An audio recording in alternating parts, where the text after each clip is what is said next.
ایک دفعہ کا ذکر ہے، کسی ریاست پر ایک بادشاہ حکومت کرتا تھا۔ وہ بادشاہ ایک اچھا اور نیک دل انسان تھا، لیکن زیادہ عقل مند نہ تھا۔ اس لیے اسے ہمیشہ ہوشیار اور سمجھدار لوگوں کی تلاش رہتی تھی، تاکہ اس کی رعایا بہتر ہو اور ملک ترقی کر کے دشمنوں کو اپنا غلام بنا سکے۔ بادشاہ کی اپنی موجودہ رعایا بھی اسے کچھ خاص کارآمد محسوس نہ ہوتی تھی۔ وہ لوگ صرف مشورے دیتے تھے اور اس کے بدلے پیسے وصول کرتے تھے، مگر ان کے مشورے میں وہ تاثیر نہ تھی جو بادشاہ چاہتا تھا۔ یہ سوچ اکثر اسے بے چین رکھتی تھی۔ ایک دن بادشاہ نے اسی الجھن سے نجات کے لیے اپنے درباریوں کے ساتھ جنگل کی سیر کا ارادہ کیا۔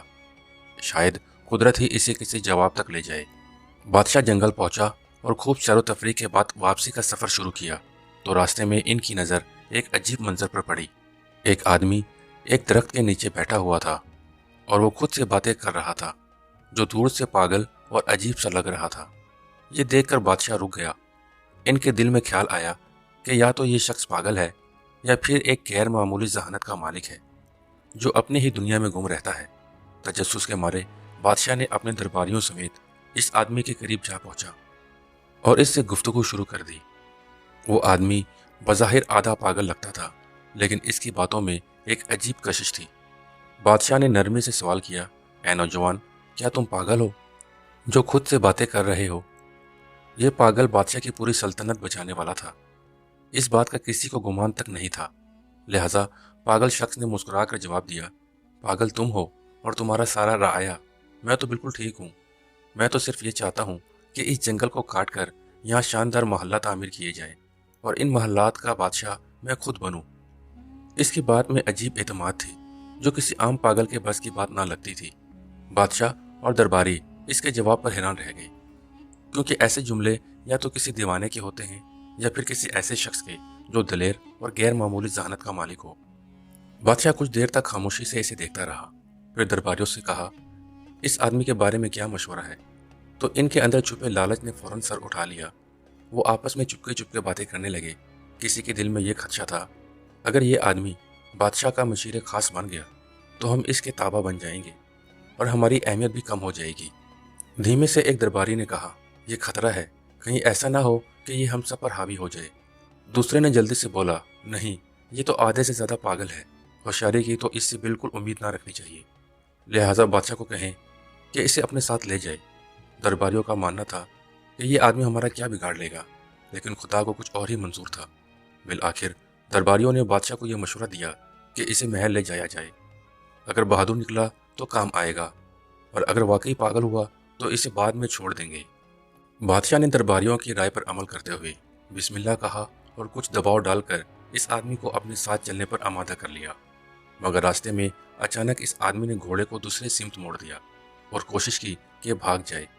بادشاہ اور اس کے درباری فوراً اس کے پیچھے لگا دیے اور اسے دوبارہ قابو میں لے آئے اور اسی راستے سے محل کی جانب روانہ ہو گئے۔ جیسے ہی وہ محل پہنچے تو حیرت انگیز طور پر وہاں لوگوں کی بھیڑ جمع تھی۔ سب خوشی سے نعرے لگا رہے تھے اور بادشاہ کو مبارکباد دے رہے تھے۔ بادشاہ اور اس کے درباری یہ دیکھ کر حیران رہ گئے اور پوچھا، یہ کس بات کی مبارکباد ہے؟ لوگوں نے بتایا، بادشاہ سلامت، جس راستے سے آپ سیر کے لیے گئے تھے وہاں دشمن کی بھاری فوج گھات میں بیٹھی تھی، زبردست اسلحہ کے ساتھ۔ ہمیں تو یقین ہو گیا تھا کہ آپ کبھی واپس نہیں آئیں گے۔ یہ سن کر سب کی آنکھوں میں حیرت، شکر اور فکر کی ملی جلی کیفیت نمایاں تھی۔ لوگوں نے پھر خوشی سے کہا، بادشاہ سلامت، آپ تو بہت ہوشیار نکلے، آپ نے راستہ بدل لیا۔ بادشاہ نے خاموشی سے اس پاگل شخص کی طرف دیکھا اور دل میں سوچا کہ یہ شخص واقعی معمولی نہیں، کچھ خاص ہے۔ پھر اس نے درباریوں کی طرف متوجہ ہو کر حکم دیا، جلدی کرو، اس آدمی کے لیے ایک بہترین کرسی تیار کرو، آج سے یہ میرے ساتھ رہے گا۔ درباری جو پہلے ہی دل میں ڈرے ہوئے تھے فوراً بول پڑے، بادشاہ سلامت، یہ شخص تو پاگل ہے، ایسا نہ ہو کہ آپ کو نقصان پہنچا دے۔ آپ کے ساتھ تو ہم جیسے عقل مند لوگوں کو ہونا چاہیے۔ مگر بادشاہ نے ان کی بات کو رد کرتے ہوئے کہا، نہیں، یہ آدمی تم سب سے زیادہ ذہین ہے، چپ چاپ ہو کر ہمیں خطرناک دشمن سے بچایا۔ یہ ہوتا ہے زیادہ ذہین لوگوں کی نشانی۔ اگر یہ نہ ہوتا تو تم میں سے کسی کو خبر بھی نہ تھی کہ راستے میں دشمن گھات لگائے بیٹھا ہے۔ ہماری سلامتی اسی کی ہوشیاری کی بدولت ہے۔ یہ سن کر پاگل مسکرایا اور فقر سے بادشاہ کے پہلو میں رکھی کرسی پر بیٹھ گیا۔ مگر اس لمحے سے محل میں ایک نیا تنازع جرم لینے لگا۔ بادشاہ نے کہا، یہ کس بات کی مبارکباد ہے؟ تو ان کے दरबारी जो सदियों से नस्ल दर नस्ल इन कुर्सियों पर बैठते आए थे, किसी सूरत ये गवारा ना कर सके कि एक अजनबी और वो भी पागल कहलाने वाला इनके बराबर आ बैठे। वो दिल ही दिल में जलने लगे और इस शख्स के खिलाफ साजिशों का जाल बनने लगे। लेकिन जिससे अल्लाह ताला इज्जत अता करे, इसे दुनिया की कोई ताकत गिरा नहीं सकती। इज्जत और जिल्लत का इख्तियार सिर्फ अल्लाह के हाथ में है। ये कहानी सुनकर आपका अल्लाह की कुदरत पर यकीन और भी पुख्ता हो जाएगा। अल्लाह बादशाह को गिराकर फकीर बना सकता है और पागल को बादशाह बना सकता है, और जब वो किसी को बुलंद करना चाहे तो दुनिया की सारी साजिशें नाकाम हो जाती हैं। दरबारियों की साजिशें, इनका हसद और मुखालफत इस पागल को इज्जत कैसे देता है, आइए जानते हैं। एक दिन सुबह जब महल में दरबार सजा हुआ था, रआया के चंद अफराद आगे बढ़े और इस शख्स के पास पहुंचे जिसे सब पागल कहा करते थे। अदब से बोले, भाई साहब, आप पर सलामती हो, हम आपसे कुछ ज़रूरी बात करना चाहते हैं। रआया ने बात करते हुए कहा, भाई साहब, आपको हमारे बादशाह के असूलों और दरबारी अदाब का कुछ अंदाज़ा नहीं। हम तो बस ये चाहते हैं कि आप किसी गलत फहमी में कोई ऐसा कदम ना उठा लें जिसकी वजह से आपको सज़ा भुगतनी पड़े। पागल ने हैरत से कहा, क्या मतलब, मुझे सज़ा मिलेगी? मैंने तो कभी नहीं कहा था कि मुझे यहाँ महल लाया जाए। ये कैसी मुसीबत है, मुझे वापस ले चलो। इसके बाद सुनते ही राया के चेहरे पर एक हल्की सी खुशी की लहर दौड़ गई। इन्हें लगा कि इनकी चाल कामयाब हो रही है, लेकिन बादशाह की डर से इसे डरा कर महल से निकाल नहीं सकता, बल्कि नरमी से अपनी बात मनवाने की कोशिश करते हुए बोले, भाई साहब, आपको अंदाज़ा नहीं है, अगर आप हमारी बात मानेंगे तो आपको क्या कुछ मिल सकता है। पागल, जो सज़ा के लफ्ज़ से वैसे ही खौफजदा था, फौरन घबरा कर बोला, ठीक है, बताओ क्या करना है। मौका देकर एक मशीर, जो खुद बादशाह का करीबी मशीर खास था और जिसकी कुर्सी अब इस पागल के ज़ेरे कब्जा थी, आगे बढ़ा और मकारी से बोला, हमारे दरबार की रवायत है कि दरबार का आगाज़ तभी होता है जब कोई शख्स बादशाह को थप्पड़ मारे या कोई ऐसा अमल करे जिससे दरबारी बेदार हो जाए। पागल, जो अकल से बिल्कुल पैदल था, वो फौरन बोला, अरे ये तो कोई बात नहीं, थप्पड़ किया मैं तो बादशाह को लात भी मार सकता हूँ। राया ने इसकी बेवकूफ़ी पर हंसी छुपाते हुए इसे शाबाश दी और खुशी से मजीद उकसाया, जब बादशाह कुर्सी पर बैठे तो तुम जाकर इसकी गर्दन पर जोरदार थप्पड़ रसीद करो, फिर देखना बादशाह इतना खुश होगा कि तुम्हें ढेर सारे इनामात से नवाजेगा। पागल ने भोलेपन से बात मान ली। जब अगले दिन दरबार लगा और बादशाह तख्त पर बैठा तो पागल नायत सादगी से आगे बढ़ा और एक जोरदार थप्पड़ बादशाह की गर्दन पर मार दिया। इस जोर से बादशाह का ताज दूर जा गिरा, लेकिन जैसे ही ताज जमीन पर गिरा, इसके नीचे से एक खतरनाक बिच्छू निकल आया। बादशाह फौरन चौंक कर खड़ा हुआ और इसे ये समझते देर ना लगी कि अगर वो ताज सर पर रख लेता तो बिच्छू इसे काट लेता। शुक्रगुजारी से भरे दिल के साथ बादशाह ने पागल को सीने से लगा लिया। बादशाह ने पागल को सीने से लगाते हुए खुशी से कहा, मेरे अजीजों, ये सिर्फ एक शख्स है जो मुझसे सच्ची मोहब्बत रखता है। अगर ये मुझे थप्पड़ ना मारता तो आज शायद मेरा आखिरी दिन होता। बादशाह के हुक्म पर पागल के लिए एक शानदार दावत का एहतमाम किया गया और साथ ही साथ इसे एक खूबसूरत महल भी इनाम में दिया गया। राया, जो पहले ही इससे हसद में मुब्तला थे, अब और भी परेशान हो गए। इनके दिलों में खौफ बैठ गया कि अगर यूं ही सिलसिला चलता रहा तो ये पागल इन सब की कुर्सियों का वारिस बन जाएगा। चनाचा वो आपस में सरगोशियां करने लगे, यार ये बंदा तो बहुत तेजी से ऊपर जा रहा है, कुछ करना पड़ेगा वरना हमारी सब इज्जतें और रुतबे खत्म हो जाएंगे।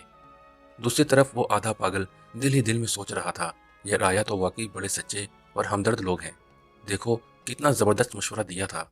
खुशी खुशी इसने दिल में फैसला कर लिया कि अब से जो भी ये लोग कहेंगे वही मानूंगा। अगले दिन राया दोबारा मशवरा करके इस पागल के महल पहुंचे। वो सब अंदर से तप रहे थे, मगर ज़ाहिरी चेहरों पर मुस्कुराहट सजाए बैठे थे। एक मशीर ने नरमी से बात शुरू की, भाई साहब, कल की तरकीब कैसी लगी? अगर आप थप्पड़ ना मारते तो बादशाह आप पर शक करता और शायद आपको सजा भी हो जाती।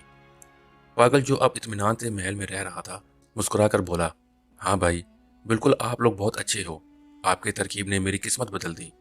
राया ने मौके गनीमत जाना और अगला जाल बिछाया। लेकिन ये तो सच है कि जिसे अल्लाह रखे इसे कौन चखे। जितना मर्जी आपके खिलाफ कोई साजिश करे, लेकिन अगर तुम सच्चे हो और अल्लाह तुम्हारे साथ है तो कोई कुछ नहीं बिगाड़ सकता। राया ने पागल को मुखातिब करते हुए कहा, अब एक और बात सुनो। सुबह जब दरबार लगे और बादशाह कुर्सी पर बैठने लगे तो तुम फौरन इसकी कुर्सी पीछे से खींच लेना। देखना तुम्हें आधी बादशाहियत मिलेगी। ये काम आसान नहीं, लेकिन तुम तो बहादुर हो, कर लोगे। पागल जल्दी से बोला, एक किया, मैं तो 2 कुर्सियां भी खींच सकता हूँ। राया हस्बे मामूल इससे शाबाश देते हुए रुखसत हुए और सुबह दरबार में वही हुआ जिसकी इन्होंने पागल को करने को कहा था। जैसे ही बादशाह तख्त पर बैठने लगा, पागल ने मौका देखकर कुर्सी पीछे खींच ली, मगर बादशाह ने खुद पर काबू रखते हुए गिरने से पहले संभल कर खड़ा हो गया। जब इसने पीछे मुड़कर देखा तो हैरान रह गया कि कुर्सी का एक पांव अंदर से पहले ही टूट चुका था। बादशाह ने फौरन पागल की तरफ देखा, इसे गले लगाया और बुलंद आवाज में सबके सामने कहा, देखो ये शख्स कितना होशियार और वफादार है। अगर ये ना होता तो मैं कुर्सी समेत जमीन पर गिरकर जख्मी हो जाता। फिर इसे तमगा इम्तियाज देकर अपने फौज का जनरल मुंतखब कर दिया और दरबार में एक बार फिर इसकी बहादुरी की दाद दी गई। ये देखकर राया सर पकड़ कर रह गई। वो जो हर बार इसे गिराने आते, इसकी इज्जत में इजाफा होता रहा। अब वो तंग आकर एक दूसरे से कहने लगे, यार ये कैसी मुसीबत है। हम तो चाहते हैं कि इसे सजा हो, बादशाह नाराज हो और वो फांसी चढ़े, मगर ये हर बार बाजी मार जाता है। अब मामला हाथ से निकलता देखकर मशीरों ने एक गहरा मंसूबा बनाया, ऐसा मंसूबा जो पूरी सल्तनत को हिलाकर रख सकता था। सब ने मिलकर फैसला किया कि वो पड़ोसी बादशाह से खुफिया रब्ता करेंगे, इसे जंग पर उकसाएंगे और वादा करेंगे, हम तुम पर हमला करेंगे। लेकिन बादशाह को इत्मीनान दिया गया कि राया सब आपके साथ हैं, सब हम संभालेंगे, बस तुमने सिर्फ हमारे जर्नैल को मारना है, बाकी सब कुछ हम पर छोड़ दें। राया ने यह साजिशी खत भेजा और दूसरी बादशाहियत की जांच पड़ताल के बाद वो राजी हो गया। अब रह गई सिर्फ एक बात, अपने बादशाह को जंग पर आमादा करना। चनाचा राया ने अपने चंद आदमी जख्मी कर लिए और बादशाह के सामने आकर कहने लगे, बादशाह सलामत, हम कब तक सब्र करेंगे। अगर कल आपको कुछ हो गया तो पूरी सल्तनत रोएगी। दुश्मन हमला ओवर हो रहा है, हमें भी फैसला करना होगा। मुख्तसर ये कि बादशाह ने जंग की ढोल बजा दी और अपने फौज को राया समेत जंग के लिए रवाना कर दिया। अब लश्कर का सपा सलार पागल है, लेकिन सब मिलकर भी पागल का कुछ नहीं कर सकते। सिर्फ पुष्प पर पीछे हंस रहे थे। जब वो दुश्मन मुल्क की सरहद पर पहुंचे तो वहां की फौज पूरी तैयारी के साथ मौजूद थी। दोनों जानिब की अफवाज जब जंगल में दाखिल हुए तो पागल ने हुक्म दिया, सब रुक जाओ, सबसे पहले मैं बादशाह से खुद लड़ूंगा। चूंकि वो कमांडर था, पूरी फौज रुक गई। पागल ने जोर से आवाज दी, ए बादशाह बाहर आ। दुश्मन बादशाह आया और दोनों जंगल के बीचों बीच आमने सामने खड़े हो गए। अचानक एक खूनख्वार शेर झाड़ियों से निकला और दुश्मन बादशाह पर हमला कर दिया। पागल, जो असल में सिर्फ तलवार चलाना चाहता था, दिल में कोई जाती दुश्मनी नहीं रखता था, फौरन आगे बढ़ा और शेर से लड़ने लगा। एक सख्त जंग के बाद इसने शेर को मार गिराया और बादशाह को जख्मी हालत में उठाकर लाया। दुश्मन बादशाह खून से लथपथ था, लेकिन जिंदा बच गया। अपनी फौज को देखकर इस बादशाह ने कहा, नहीं, लड़ाई नहीं होगी, मैं इस कमांडो को माफ करता हूँ, इसने मेरी जान बचाई। ये नहायत बहादुर और होशियार आदमी है, हम जंग नहीं चाहते। हाँ, जो राया इसके साथ आए थे इन्हें गिरफ्तार करके कैद में डाल दो। ये सुनकर पागल ने फौरन तलवार निकाली और गर्ज कर बोला, खबरदार, अगर किसी एक मशीर को भी हाथ लगाया। तो बादशाह ने इसकी वफादारी देखकर दिल ही दिल में कहा, क्या कमाल का बंदा है, दुश्मनों को बचाता है और खुद को भूल जाता है। अब पागल का चर्चा पूरी रियासत में होने लगा। इसकी बहादुरी और सच्चाई ने सबके दिलों को जीत लिया, यहाँ तक कि बादशाह ने इसे अपनी बेटी के निकाह में दे दिया। राया, जो पहले ही अंदर से जले बैठे थे, ये मंजर देखकर चुप तो रहे, लेकिन हर कदम पर जिल्लत का बदला इनका मकसद बन गया। अब दोनों रियासतें एक बनने लगे, दोनों की दुश्मनी दोस्ती में बदल गई। लेकिन राया ने एक और नया जाल बनाने का फैसला किया। एक दूसरे से कहने लगे, अगर इस पागल को हमने ना रोका तो कल हम सब इसके गुलाम बन जाएंगे, इसे खत्म करना जरूरी है। सब ने एक जुबान होकर हाँ कर दी, लेकिन इनमें एक बूढ़ा मशीर भी था, तजुर्बाकार और दिल का नरम। इसने बड़ी कमाल की बात की। वो उठा और नहायत संजीदगी से बोला, दोस्तों, मेरी बात गौर से सुनो। दुनिया में हर शख्स को अल्लाह ने एक खास मुकाम, हैसियत और सिफ्त अता की है, और याद रखो, जिससे अल्लाह इज्जत देता है, दुनिया की कोई ताकत वो इज्जत छीन नहीं सकती। अगर तुमने इसे मार भी दिया तो याद रखो, इसकी इज्जत और भी बढ़ जाएगी। और अगर तुम ये समझ रहे हो कि इसके मरने से तुम्हें तुम्हारी खोई हुई कुर्सी वापस मिल जाएगी, तो तुम धोखे में हो। एक दिन सच सामने आ जाएगा और तुम सब अपने अंजाम को पहुंचोगे। लिहाजा अल्लाह की रज़ा पर राजी हो जाओ, इसी में हमारे लिए बेहतरी है। इसने सांस लिया और फिर नरमी से कहा, तुम सब सिर्फ एक बात समझ लो, वो बज़ाहिर पागल है, लेकिन अल्लाह ने इसे एक नायाब सिफ्त अता की है, और वो है किस्मत। अगर पूरी रियासत भी इसके खिलाफ हो जाए तो वो अकेला ही जीत जाएगा। लिहाजा इससे उलझने के बजाय खुद सच्चाई अख्तियार करो। सारे राया ने अपनी हसरत पर तौबा किया और कुछ वक्त बाद पागल वफात हुआ और राया फिर से अपने रुतबे पर फाइज हुए। तो दोस्तों, ये कहानी बज़ाहिर एक फ़ानी कहानी लगती है, लेकिन इसमें एक हकीकी सच छुपा है जिसे हमें तस्लीम करना होगा, और वो है सच्चाई, किस्मत और अल्लाह का करम। हमें भी कभी किसी से हसद नहीं करना चाहिए। کیونکہ اگر کوئی کسی عہدے یا رتبے پر فائز ہے اور کامیاب ہوا ہے تو وہ ان کی محنت کا صلہ ہو سکتا ہے، اس کی اچھی قسمت ہو سکتی ہے، یا اس میں ایسے صفات ہو سکتے ہیں جس کی وجہ سے اللہ نے اسے وہ عزت دی ہے۔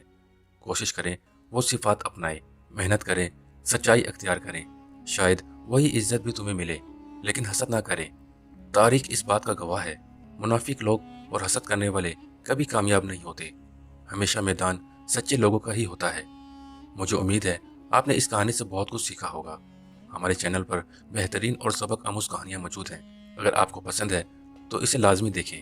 اگر آپ کو یہ کہانی پسند آئی ہو تو لائک کریں، کومنٹس میں اپنی رائے ضرور دیں، اور مزید ایسی دلچسپ اور سبق آموز کہانیوں کے لیے ہمارے چینل کو سبسکرائب ضرور کریں۔ ویڈیو دیکھنے کا بہت بہت شکریہ۔